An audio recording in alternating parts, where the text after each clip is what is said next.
So,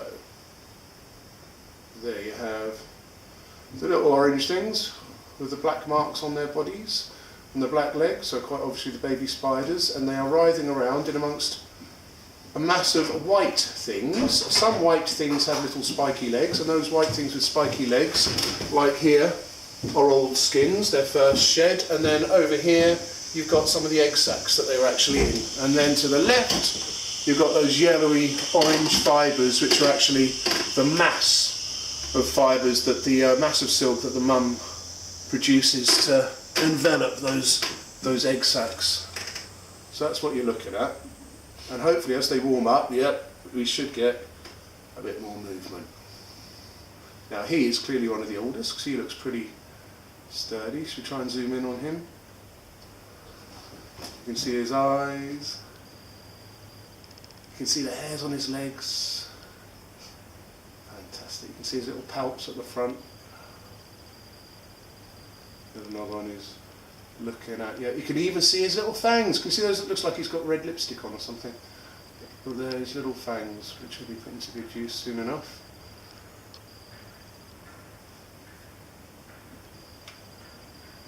So they're feeling quite protective. Oh, that's pretty good actually. Now, if I can, oh, it's a shame, that one who was up there, oops, you could see his, I think it's called chelicerae, which are special mouth parts that they actually use for grinding and crushing up their food, because spiders don't just inject things, they'll actually macerate, a lot of them will actually macerate and chew things up. Yeah, if you see them there, sorry I'm probably in the way of the camera, just there. See that? Yeah. I think crustaceans have those as well. Yeah? Yeah, oh crikey, crustaceans have such complicated mouth parts, it's a nightmare. I'll just zoom in on him as he's decided to come to the fore.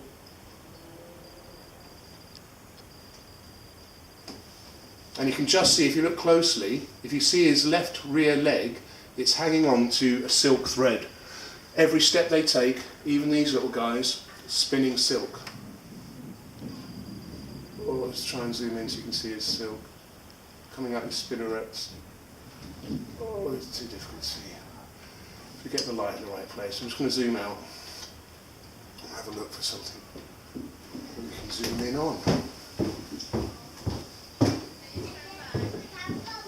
Try and zoom in on him.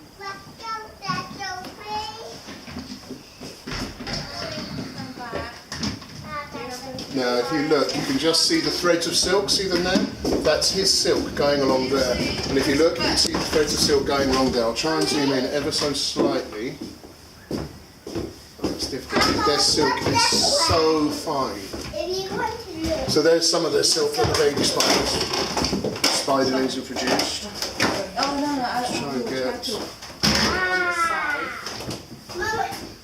Now if you look, can you see his right rear leg is holding on to the silk that he was producing? That gentleman is talking. Look, there's a spider. That one still has his egg sac stuck to him. Let's just got rid of that, and you can see all the seed coming off of him. Baby spider. You know what I'm going to do? Yeah, you have that. It's not about to joy. It's going to be too joy. Now, what we're not going to get is them hatching out of their eggs, because that was all done a couple of days ago now. But you can just see the silk coming out the spinnerets of that one there. Can you see it? He's showing his bottom to it right now.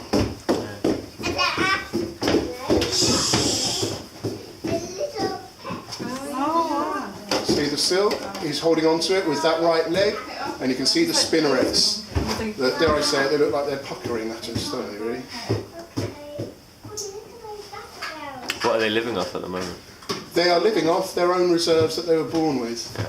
What I'm going to do, even though it's a little late in the day, it's still sunny and warm enough out there, I'm going to release them in the compost heap, where they will, once they've decided that they're fully hardened up, their exoskeletons are up for it, they'll send out long gossamer threads, and that's when spiders fly. When they will literally, because you can't have hundreds of spiders like this all in the same spot, so they send out really fine threads, but several of them, it creates a sail. And literally when the wind catches on them, and they feel it catch on them, they will just let go with their legs and they'll just get flown away. And they could travel miles and miles and miles to new places. Which is kind of fantastic really. The first journey they're ever going to make, they've got no idea where they're going. Look at that. Hairy already, he's only 3 days old. And I'm pretty sure they're araneids. I'm pretty sure they're like wolf-type spiders, hunting spiders. So they won't be making webs. They'll be actively hunting.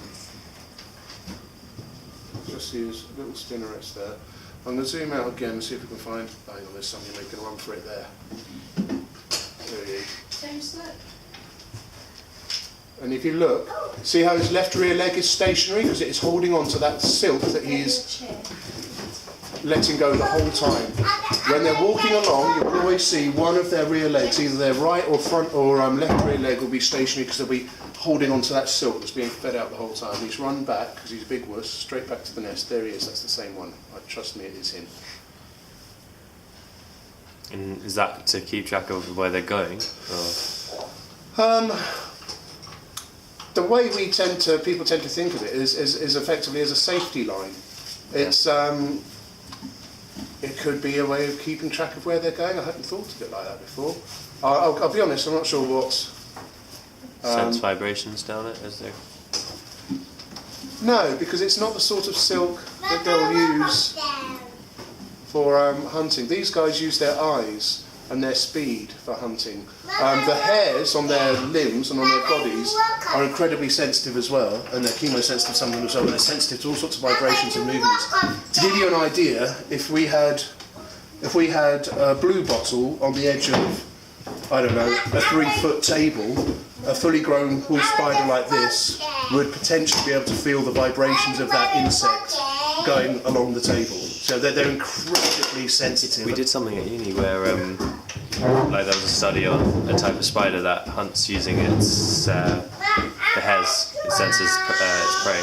Yeah. And like they blinded it, so it only had the sense of vibration, I guess, and it could still hunt without vision. Yeah. So it would jump up and catch like a flying insect just by sense of its hairs. Yeah. I've just turned the nest sack over so everybody's upside down now, which hopefully should get them moving. Now if you look here, you can just see we've got a couple who are still quite young. These orangey yellow ones, they haven't got their dark legs, they haven't hardened up their exoskeletons around their cephalothorax, the head chest region, or around their mouth parts. They're still a little bit soft. So they probably hatched out maybe yesterday. Whereas a lot of these guys were hatching out sort of Saturday morning, maybe some even on Friday night. But you can see a lot of the old egg sacs there, and a lot of the old skins as well. They do seem to do this simultaneous wiggling. They did it the other day where they keep really still, then all of a sudden they'd all start wiggling all at the same time. It's a bit odd, isn't it? Or it's a bit like that thing where 10 little men in a bed. One little man, I can't remember. Anyway, they all got their rollovers. They all rolled over and one fell out, and I think there's something like that going on, quite frankly. One of them says to roll over, so they all have to. There's another one who's a bit precocious. He's making a run for it. We'll have a look at him. There he is. And the light's on him, and he goes straight back home. What a chicken! And you can see his silk. Do you see that? Yeah. But it's interesting. Every single spider, irrespective of how it catches its prey, how it hunts, every single spider in the world is spinning silk pretty much every step it takes. We'll have to check actually. I'll have to look up the reasons why, because I don't remember everything, I'm afraid. But that's quite nice because you can see how some are a little bit older.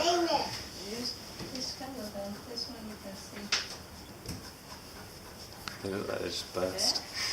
Touched it.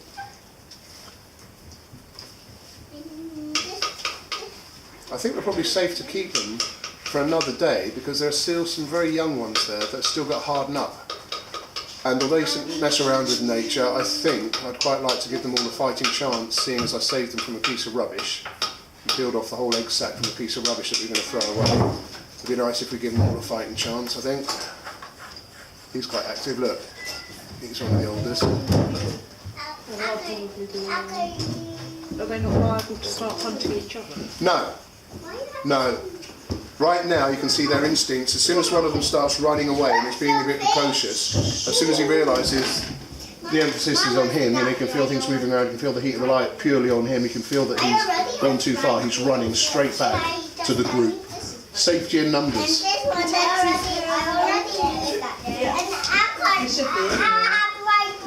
It's a silver Mercedes, Chris. And try again. Yeah. You know what? I want to walk Chris. I'll walk Chris down. I want to make sure that he gets there. I might have a word with him as well. Right, ready, mate? Right, I'm trying to get worked out how to turn this off.